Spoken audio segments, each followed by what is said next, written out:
Thanks for click and play. I'm Marcus Fadis. You're watching On Air, filmed here at the beautiful Postmodern Studios in Irvine, Cali. Not the West Side, dude. Come on, dude. I gotta throw it up. No. Snoop Dogg does it like this, but I do it like this. So it's a little... No. Thanks, Jim. Jim's a motivational speaker on the weekends. Really appreciate it. So our next guest today is this really cool guy. He is the creative director and vice president of Ricus Baird Advertising in Orange County. He's worked on brands such as Avis, British Airways, Ford, Panasonic, and Jim Beam, just to name a few. Not only that, before Ricus Baird, this guy's worked all over the world. New Zealand, Singapore, London, LA. He's been here for the last 7 years, winning awards. Let's get into it. Ewan Pidgeon, everybody. Ewan Pidgeon. Hey, Marcus. Thanks for coming on board, man. I really appreciate it. Okay. So, Ricus Baird. Ricus Baird. A lot of people pronounce it Righteous Baird. We get all sorts of pronunciations, yeah. Yeah. But it's Ricus Baird. Ricus Baird. And you're not an ad agency. No, we're a brand development firm. Brand development firm. Which advertising is just one part of that. But we specialize in business-to-business branding. So it's taking the brand strategy right through to execution, and there's not many firms do that. Tell me a little bit about B2B. A lot of people know what business to business is, but they don't quite know what an agency does as far as the difference between business to business and consumer advertising. So I know what it is because I'm brilliant, right. But these guys, the sheep, we need to explain it for them. Well, say in the context of one of our clients, we do a lot of work with Toyota, the Toyota Industrial Equipment Division, which is primarily lift trucks. So we're marketing those lift trucks through the dealers to the end user. The relationship's a bit more complex than if you were, say, selling a car. So we're not just talking to the guy who drives the lift truck. He could be part of the decision making, but he may be a fleet manager, could be a warehouse manager. So you're telling Toyota how to talk to their dealers. We're advising them on how to make sure the dealers are all saying the same sort of thing. Okay. Yeah, but it has to start. It starts a bit earlier than that. It starts more with the branding has to be aligned with the business strategy. So everything's got to be all locked into place for it to work successfully. So give me a little rundown of how you would head into a campaign. Like, it's not a typical campaign, or I mean, is it the same elements that a typical campaign, a consumer campaign, would have? It could be. Just your audience is a lot more targeted. We're in trade publications. We're the equivalent online. It might be an intranet the dealers all work off. We might be supplying them with materials so the dealers can put their own advertising and marketing initiatives together, but make sure they're all aligned with the brand values that follow Toyota. And one of your comments here, you said we don't do creative pitches. No. And you don't think any agency should. No.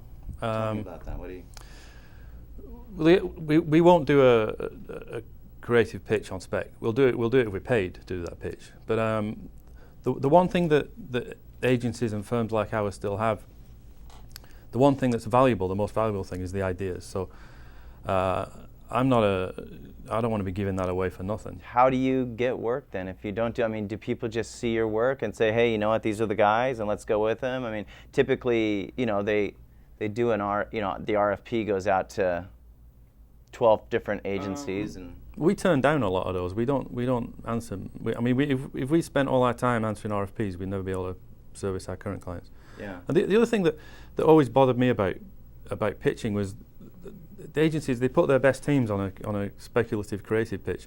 Who's working on the stuff back at the office on your paying clients? So give me a little bit of background about, you say that you guys don't do timesheets at your agency. So what's a typical workflow? How do you guys delegate? So rather than charging hourly and billing that way, shouldn't we be charging for what an idea is worth? What's the value of, say, this new corporate ID package? What is the value of that? I think put a value on an idea. What it's worth to the client, and we've looked at doing success related deals, where we get paid according to the success of a deal. we're open to those sort of arrangements. So if it goes up, if whatever the incremental.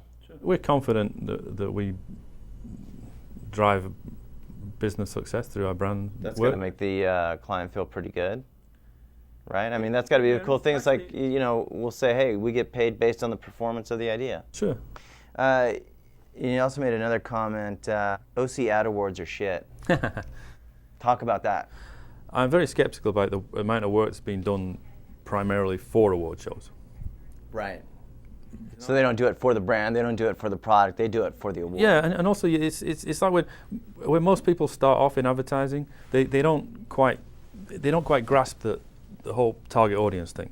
They're doing an ad for their mates in the next office to like. I mean, that's the reality of a lot of it. Yeah. And it's only when you start to see, okay, we have to use a different voice, different way to talk to people. People are doing ads to talk to ad juries on occasions, and I don't know if you've ever been on an advertising jury, but it's quite an interesting experience. I have. Like, I've seen people look at a bit of work and go, oh, that's quite nice, and then turn it over and go, oh, yeah, that's really good. Because of who it's from. Because of who's done it has influenced their decision on it. Yeah. I'm not saying it's always like that. Yeah. And we're very particular about which shows we enter. We tend to go for the B2B. So you do enter. We'll in enter the award specific shows. B2B shows, but we don't. The Orange County one, the market's maybe a little bit too narrow. Plus, to be the categories don't suit us. There's one print category, so we're going to put B2B ads up against big consumer campaigns. Yeah. Whereas the TV categories It's flooded. There's one for cars, there's one for food, there's one for this. Yeah. It seems a bit of an imbalance. So we enter national shows, national B2B shows. New York BMA. And you guys have won a lot of awards. Oh yeah, we do, but Pretty they're not. It's like I say again, it's specialist B2B, which is where we belong and where we want to be recognised. And one thing that I've been encouraged with, particularly lately in the B2B shows, is that 25% of the vote is based on the results. It's based on effectiveness. So you do the analytics and say, hey, since this came out, such and such has jumped up. Right. There has to be some relevance to that work, rather than here's this wildly wonderful. Yeah, here's a cool looking piece. I mean, how much award-winning work is the most effective work? I think we've seen over the years, particularly in say the fast food category, that award-winning work doesn't shift that food. It's the deals and the dollar menus that drive that business. Right.